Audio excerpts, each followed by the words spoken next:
Healthcare workers are often so busy taking care of others that they have no time left to take care of themselves. A new campaign is hoping to change that. Joining me now is the executive director of the Allegheny County Medical Society. We have Sara Hussey here and Dr. Anand, a physical medicine and rehabilitation physician. Thank you both for being here. Thank you. And so tell us about what putting self-care in healthcare, what this campaign is all about. Sure. This campaign started with a goal of creating awareness around physician suicide. Actually, Sunday, September 17th, is Physician Suicide Awareness Day. So it's just a day of creating a little bit of space to acknowledge the fact that our physicians are dealing with a lot of stress, and it can oftentimes lead to a very extreme result. So we created this campaign to both create awareness about physician suicide and physician burnout, but we also involve a lot of things that help them cope, de-stress, ways that they can acknowledge the burnout and get help and find resources to, not only make them better physicians, but also make them better parents or spouses or family members. So it's a lot to shoulder. I mean, we talk about, the weight that you can carry in a lot of different positions, but in healthcare, there really is a lot to shoulder there. Oh, yeah. You have people's lives literally in your hands some days. Absolutely. Yeah. And so, Dr. Anand, I wanted to talk to you a little bit about that, some of the challenges that healthcare workers and physicians are facing right now. Sure. There's a lot of stress in healthcare. We have electronic medical records and requirements from insurances, patients. It's like our day never ends. Right. So at the end of the day, when we're done helping patients, we really can't relax and unwind and spend time with the family without thinking about what else do I need to accomplish at the end of the day. So it ends up burning us physicians out, and sometimes we don't have an outlet to get to that. And I know that there are some statistics that we were reviewing that there's about 300 to 400 physician suicides a year. Female physicians are almost 200% more likely than other female professionals to commit suicide.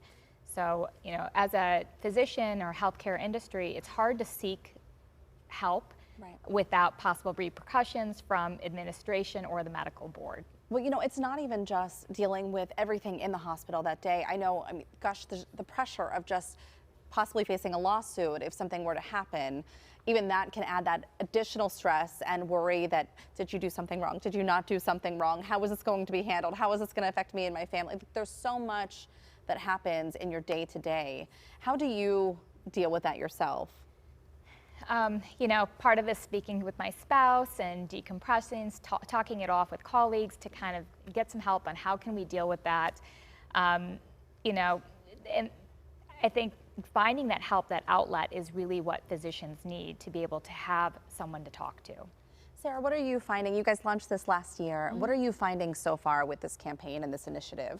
So I think what we're seeing is that it's becoming more and more important for the public to understand this. Yeah. Obviously physicians know they're experiencing burnout, right? But you're seeing more and more patients going into physicians' offices and getting upset or angry or frustrated, whether it's because of vaccine requirements or a lot of different reasons that they could be upset. Right. Our goal and what we've seen is that we really want the public to understand what our physicians are going through so that they can become better caretakers for us. Right. So that's our biggest piece of the puzzle here. Well, and I was going to ask you both about the burnout level. Do you think it has increased, and is that coming out of the pandemic? Are we seeing, it wasn't just in the pandemic, but even after? I feel like there's just this divisiveness that's happened in our country and just with people in general.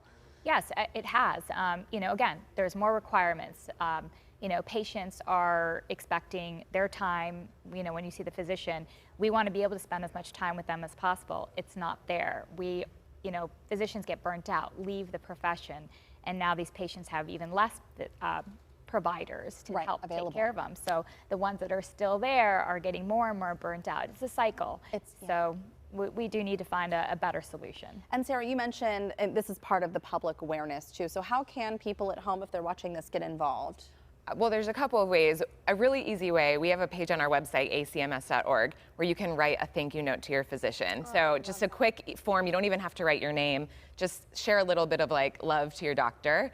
But even if you're not gonna do that, we just encourage people to say thank you, express gratitude. I think we all could use a little bit of that no matter where we work and what we do. But when you leave your doctor's office, just say thank you and give them a little smile. And I think that could go probably a long way. Well, let me Definitely. say thank you to both of you for what you're doing, and we really appreciate you being here to talk about this today. Thank you. Thank you Thanks for for having having us. Thanks. And for more information on on the campaign and how you can help, you can head to our website at kdka.com/talkpittsburgh.